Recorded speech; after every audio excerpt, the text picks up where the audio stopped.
So now we do part 3 of the Hasbro PulseCon with the crew at Hasbro with Transformers, and we do now the Transformers Legacy United Voyager classes and Leader classes. A lot of really good stuff here to break down. We're going to jump right into it, and the first thing we're going to cover is the Voyager class Prime Universe Thundertron. Now this is a character that debuted in Transformers Prime, really was a novel exclusive kind of character, and they're revisiting now for quite a few different reasons, and I'll get into that in a moment because it also relates with some other stuff we talked about with store exclusives. So this guy looks really good. I can't really decide if it's an improvement over the original because there is some things that are lacking, but they did say that they kind of filled it out, were used more solid plastics to the clear plastics and the more fragile plastics that were used with the Transformer Prime version. Doesn't have the peg leg, which is kind of a bummer, but it is what it is. Has his sword, looks really good. Again, maybe it's me. I can't really decide which is better. I'll have to have both and compare. Right now, I still kind of feel like the original might have a leg up on it, but I do appreciate some of the details that they put on it. The pirate logo on his back, aka the Star Seeker emblem. That's a really nice touch to put that on there. I like how there was the banter that was going on between the different members of the Hasbro Pulse team with Transformers, and they were like, oh, maybe he came from Planet Z from Zoids, and, the whole Liger Zero connection. So I kind of dug that.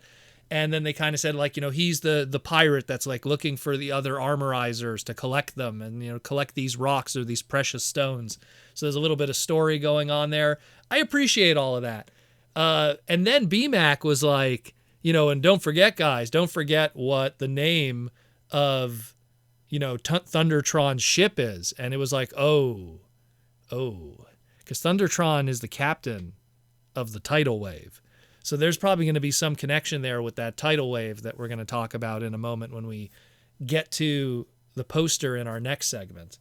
But yeah, just keep that in mind. A lot of stuff going on there. And the whole Starseeker thing too, and that emblem, that also ties into a rumored Walmart exclusive set that we're going to be getting next year in 2024. That's going to be the Starseekers. And it's going to have Road Pig and Ferrac and Lockdown and Filch. And supposedly also a Thundertron in there, which is going to be a repaint retool of something else that we're going to be talking about here in this segment. But we'll get into that in a moment. Again, I think he looks cool, but that's another one that I kind of need to have in hand because the original was pretty good too. The other Voyager class we've already covered. It's the animated Voyager class Optimus Prime. That was a Mark and Shusan design. Not really much we could talk about with this, but it was one thing that they pointed out that was interesting. They were really happy about getting the dual colored light bar on the roof of the alt mode, because even the original toy back in the day didn't have the budget and the constraints to do both a red and blue light bar on the roof. So they were able to figure that out and work that into the budget with this one here. So that's really cool. That's really all we could really talk about that. We covered it in an individual segment just a couple days ago. Go check it out if you want to get the full breakdown with it. But the one big thing we could take away from it is you look at that axe. Part of that axe is a plunger. We're going to be getting a Toxitron animated at some point. That's all I could really say about that. When we get into our leader classes, now we got Tigerhawk here.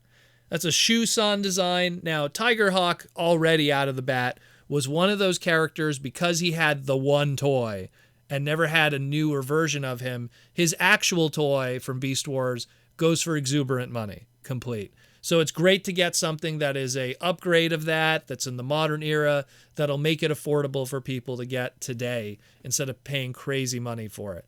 And I like that, Mark said that he used elements of the Kingdom Tigatron and the Kingdom Air Razors tooling, kind of blew it up, kept the textures there and the veneering to kind of keep continuity. So that's a really nice touch with the design. They went with a more screen-accurate purple over the blue that was used with the original toy. So even that valuable original toy didn't have the correct hues and colors of what was shown on the show. I love how perfect the head sculpt is. Head sculpt looks great. The missile wings that could be held, the 2 Gatling guns, looks really good.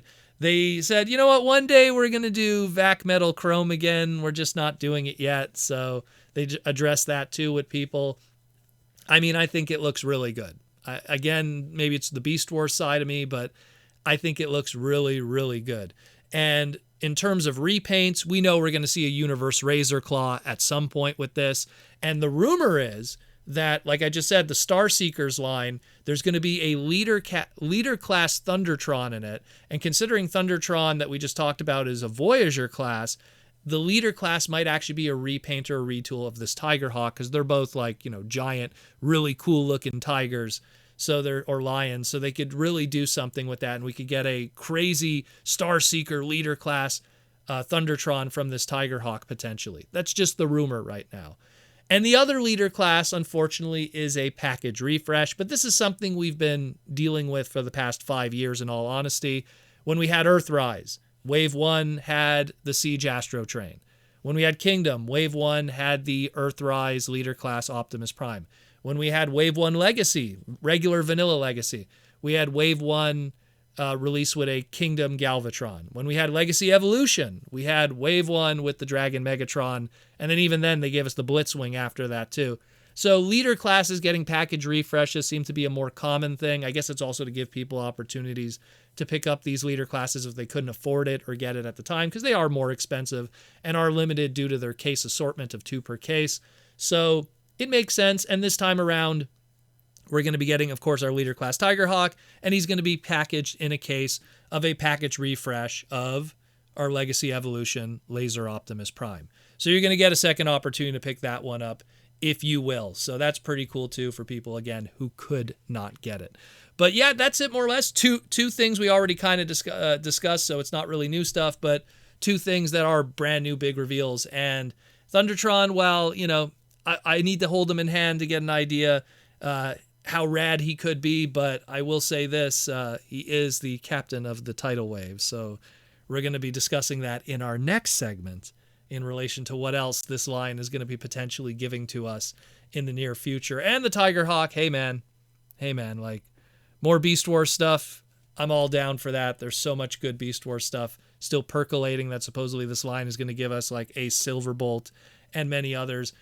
We're getting a lot of great stuff. There's still one more segment we have to record, so stay tuned for that here on the Transformer Slag podcast. And then you could relax the rest of your day and enjoy your Friday, because it's been a crazy Hasbro PulseCon. Let me know what you think, guys, and we'll talk again really, really soon. One more segment to record.